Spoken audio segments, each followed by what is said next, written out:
Hi, and welcome to another conversation with ASTD. I'm Kristen Fife-Mills, Senior Manager of Communications here at ASTD, and joining me today, awesome research analyst Christina Mandzuk, who is on our research team doing lots of really cool work. Thank you for taking time away from the data. data.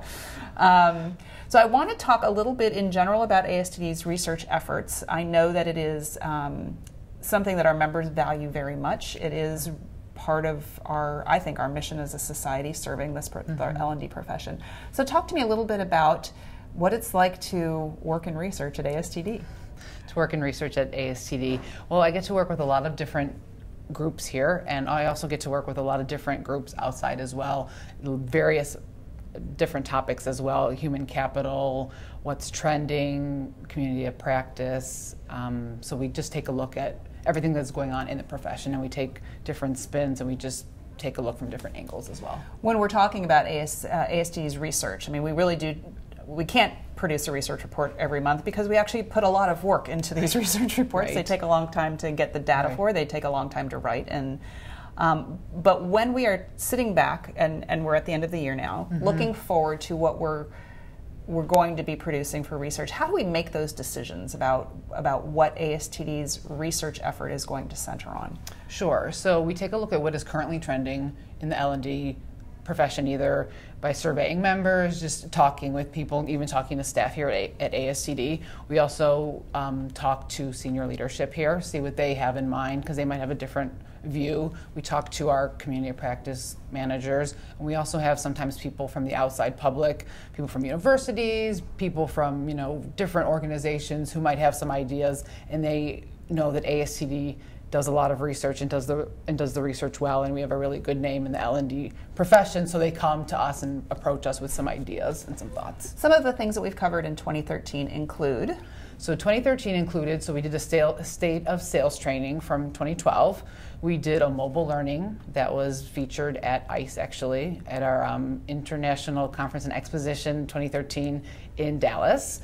We did one on virtual leadership. We have one coming out on frontline leadership. We have one coming out on innovation, and then at the end of the year, we're going to be having one come out on gamification and serious games. Okay, so leadership, mobile learning, gamification, these are clearly trends that are in the industry, but sometimes we just take a step back and do what I call a little navel gazing. The salary and compensation report would be a recent example of that, where we're looking not only at what it's like to be a professional in this space, but what you get paid, what your, the disparities between men and women. We hear that a lot in terms of in other industries as well too. So those kinds of reports, I think, are important not only in helping leaders kind of look at what is happening in the field, but also what it's like as a practitioner.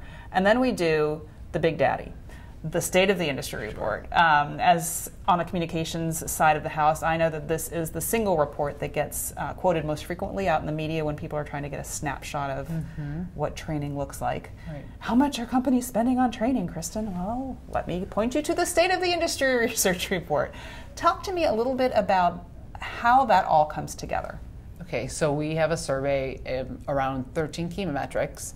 We go out to various members, people who might have purchased information in the past, people who have submitted data in the past, and they come from a wide variety of organizations in terms of sector, size, where are they located, what are they spending. So we always have to keep in mind per year that this is just a benchmark. We want to look at the trends per year. However, all of this information is going to change based on who is giving us the information. Right, so it's like a snapshot. It's a snapshot at any given moment. Correct. You mentioned 13 key metrics, and we've been measuring those over time because the State of the Industry report's been around for many years, almost 20 years. Right. Correct. So when we are looking at pulling that all together, what is? It seems obvious. State of the industry. Here's a snapshot of what it looks like in our industry. What have you noticed in literally putting the report together in terms of how much is changing? Is it really changing that much? Are we talking degrees? Are we talking big, huge shifts? My perspective is that it's not so much global shifts in what's happening, but maybe the changes in what companies are focusing on more in one year than another year? Sure. Well, that is definitely one major thing. We see that organizations now are focusing more on, they're getting away from focusing on onboarding, and they're focusing more on senior leadership, putting time and effort into new leaders, things like that. That's one of the things that we noticed coming out of the global recession 2008, 2009 was this kind of lack of the pipeline. And so the focus, to me, it makes a lot of sense that we'd be seeing some increases towards managerial and supervisory training, leadership development. And it's also interesting just to see how the trends vary based on what's happening in the economy. So in like the 2008, 2009 range, a lot of the numbers kind of dipped a little bit. But now, since the economy is perking back up, the numbers are starting to increase again. And we do know, too, that organizations that are committed to learning are the ones that are well-positioned, I have to say it, well-positioned for growth when the economy does start to turn around. We have partners in our research and sponsors as well. What is it about what we do that compels people to want to partner with us on these research reports, and what do we look for in partners? Sure.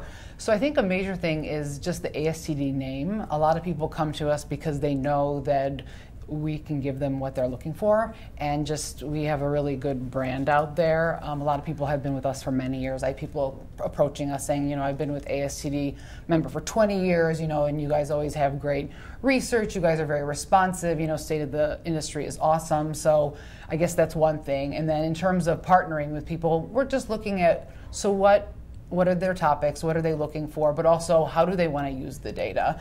What do they want to get out of the data, and then how are they going to end up using it, either in their industry or just in general for It has to be a good fit for both sides to make sense. Right, absolutely. Yeah.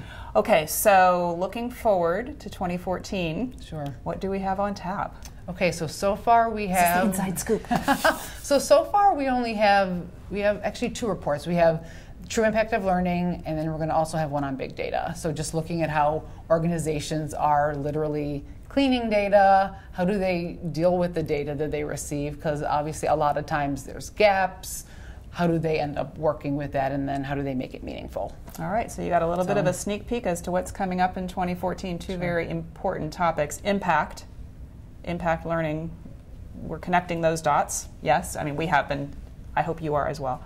And then the big data topic, which is huge. So Christina, thank you for taking time out and sharing a little bit of the ASTD research story with us. Right, thanks so much.